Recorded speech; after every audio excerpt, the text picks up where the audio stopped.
Welcome to this special electoral edition of Burning Earth Radio. This is your host, Gerard Spring, coming to you from the subarctic. So the 2016 presidential election has now wrapped up, and we have seen that Donald Trump has taken control of the United States of America. If ever there was a time to panic, the time to panic is now, because we have absolutely no idea what this individual is going to do once he enters office. And so with this, we are going to sound a burning earth alert. Yes, a burning earth alert. We have a absolute megalomaniac taking power in the largest economy of the world and asserting an authoritarian regime.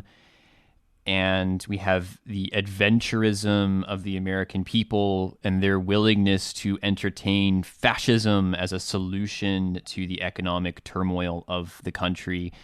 This is a very dangerous situation, folks, and I think it's very important to point out the issue of denial right up front.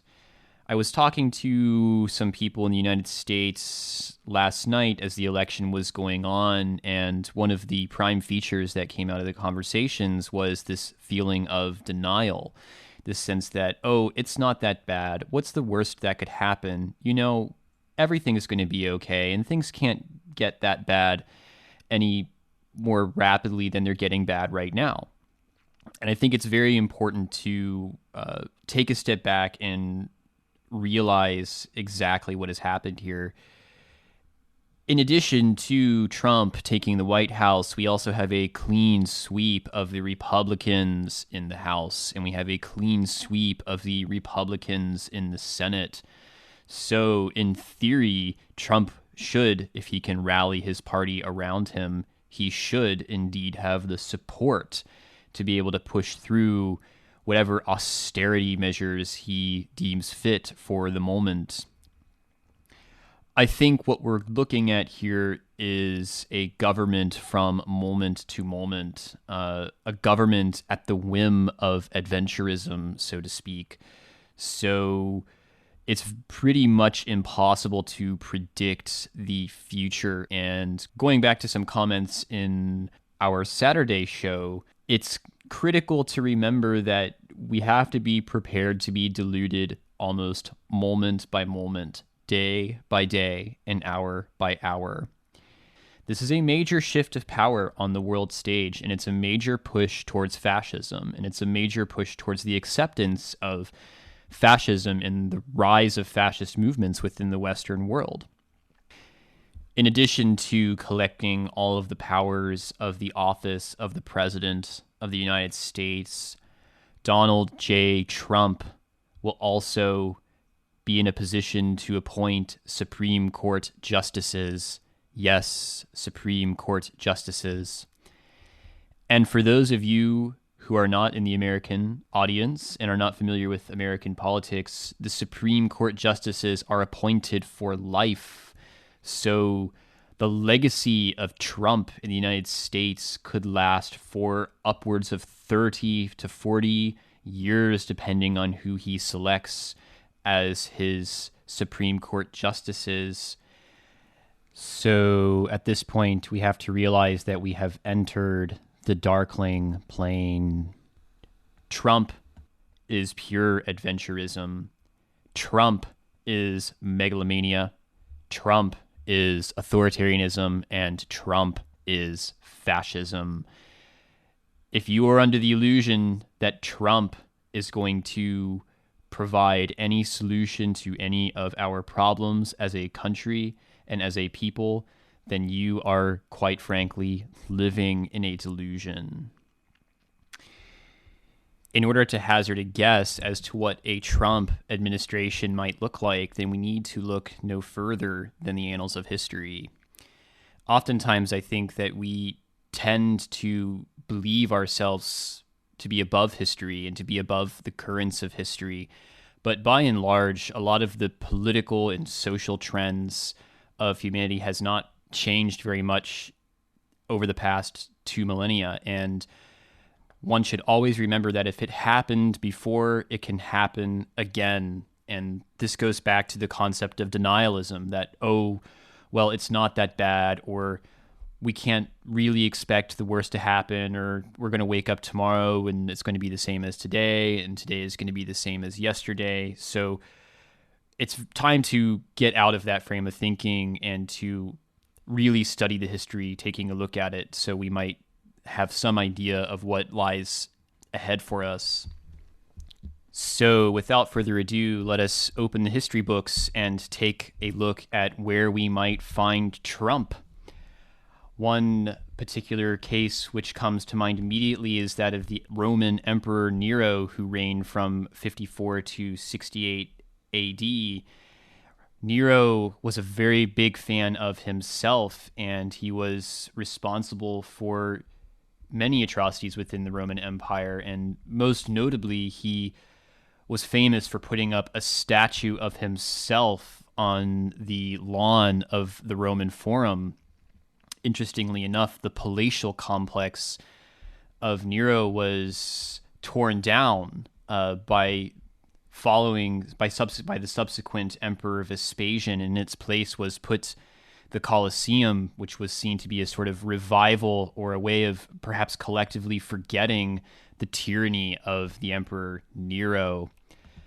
We may also find Trump in the Emperor Caligula, who often made claims to divinity, citing the Homeric line, "Let there be one Lord, one King, Caligula."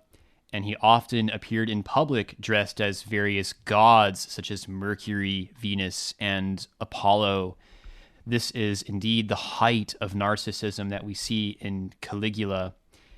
We may also find Trump, for example, in the story of the Roman Emperor Caracalla of the late Roman Empire, year 198 to 217. And Caracalla was particularly famous for his various tyrannical provincial tours, his military tours, in which he attempted to expand the Roman Empire by the virtue of his relentless brutality. So if it happened before, it can happen again, folks. And I think it's really, really important to remember that going forward, that with Trump, when we're dealing with a megalomaniac personality, we are dealing with a complete foray into the darkling plane. The future for us now looks very dark because we know that megalomaniacs can take power. They have taken power, and they will continue to take power as long as we as a civilization continue to allow them to take power, and as long as we as a civilization continue to cede our power to them. So at this point, I think it's useful to do a breakdown state by state, take a look at the electoral map, and go through some of the surprises and upsets in the election. I want to start off by saying it's really not a surprise to see Donald Trump winning this election. Looking back to our show that we broadcast on Saturday, we definitely indicated that there was a lot of support for Trump and that there was indeed a strong possibility that he would win. And overall, I have to say that this was a very close election. And if you're interested in some of the psychology and some of the ethics that we believe here at Burning Earth Radio are going into this election, then I highly suggest you take a look at that earlier show to understand some of the underlying currents of thinking going behind the vote for Trump. Turning first to the popular vote, we have 59.32 million for Hillary Clinton and 59.15 million for Donald Trump.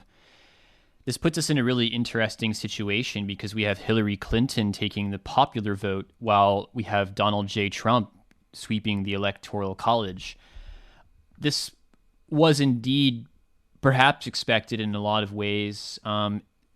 Overall, this was a very close election when you look at the numbers, and things could have gone either way in a lot of these states. But I want to preface this by saying it's really no surprise to see Donald Trump coming out with the win here. So starting first in the East, we have Hillary Clinton taking New Hampshire by a very narrow margin. It looks like only a couple thousand votes. This could still flip one way or the other. We're still not entirely sure if those votes are going to go for Clinton or if they're going to go for Trump. But at this point, it's kind of a non-issue because the election is definitely leaning in favor of Trump. We also have the state of Virginia, which is going for Hillary Clinton, as we projected here at Burning Earth Radio. There was a strong push for Clinton at the end, and she came out on top here with, it looks like, about 180,000, 190,000 votes. Indeed, the opposite was the case in North Carolina, where we have Trump coming out with about 200,000 votes. So there's a lot of similarities between Virginia and North Carolina here. Virginia was almost as Democratic or as pro-Hillary as North Carolina was Republican or as he was pro-Trump. We have the state of Florida as well coming out with a strong showing for Donald J. Trump, particularly in the Panhandle and in the other parts of the state that are not Tallahassee or Miami. So there was essentially only two islands of Clinton support in Florida, being the city of Tallahassee, the capital, and South Florida, Miami-Dade County, and the surrounding counties going for Clinton. The two big surprises, as far as Burning Earth Radio sees, is the state of Pennsylvania and the state of Ohio. As we mentioned before, the state of Pennsylvania was very difficult to predict. It could have gone either way. It was a very tight race, but it was definitely a big surprise to see Pennsylvania going for Donald Trump.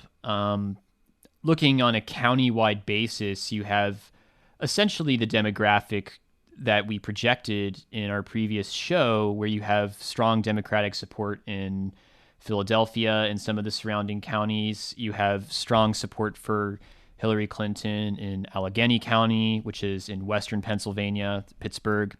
But the rest of the state is a large swath for Donald J. Trump. We can also look at the state of Ohio, which was a big win for Trump. Trump in Ohio coming out 8.5%. Yes, almost 9% for Trump in Ohio. This was a huge win for the Trump camp, and overall a big surprise to see Ohio tipping Trump by such a large majority. We also have the state of Michigan coming out with about a 17,000 vote lead for Donald J. Trump. A very close race in Michigan, still could go either way. There's still a few votes to be counted, but it looks like it will indeed tip for Donald Trump. We also have Wisconsin, another very close state, edging out barely for Donald J. Trump with 23,000 votes, or a little bit more than that, about 27,000 votes ahead for Donald J. Trump in Wisconsin. The Hillary campaign holding tight in Minnesota with a 43,000 vote lead. It's a significant lead, but again, that state could also go either way with only but all precincts are now reporting in Minnesota, so it looks like that will pretty much go for Hillary Clinton. We have Colorado and New Mexico, unsurprisingly, holding for Hillary Clinton. And we have Arizona going for Donald Trump with a pretty significant 4 percentage point lead.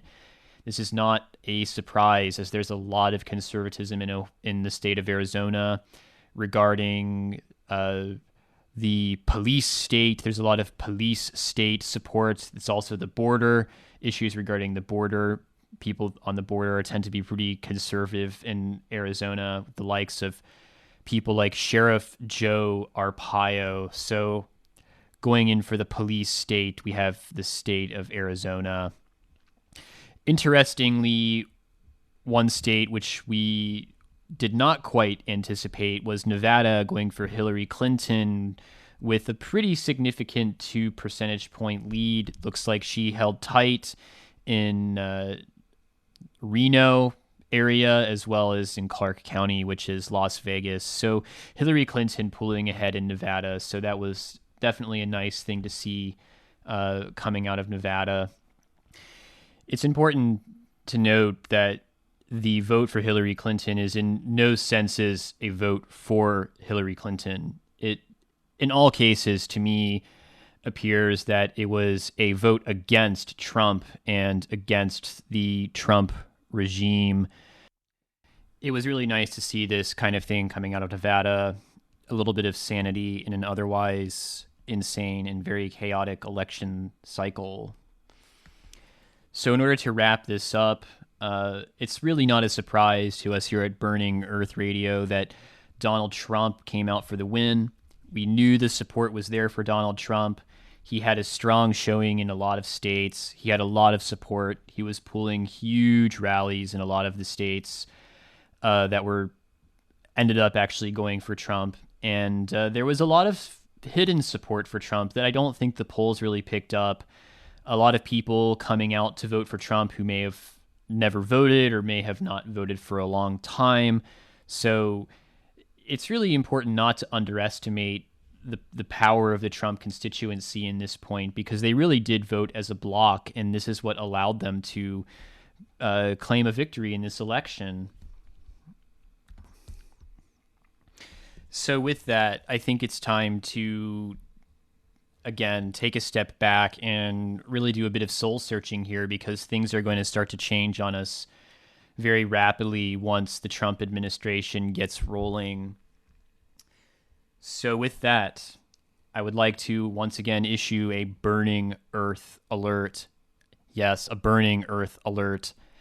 The earth is on fire, and we are in a very serious situation as a society, as a people, as a community, and it's important that we try to hold together through this, everyone, because if we don't hold together, things could start to unravel here very quickly. So beware of denialism and always question your thinking as you're going forward. Think for yourself and do not be under the illusion that the political system is going to offer any solutions, because at this point it looks like we are in a situation where there's no hope regarding positive progressive politics which truly take into account the needs of people. Undoubtedly, there's going to be a huge amount of fallout that comes from this electoral result, regarding environment, social problems, demographic problems. Everything that we mentioned in our previous shows is going to come to fruition at this point. I think it's very important we all open our eyes and take a very solid and somber look at the darkling plain, which is opening up in front of us.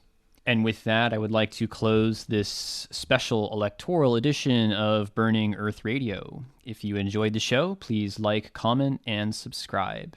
It was a pleasure having you along for the ride.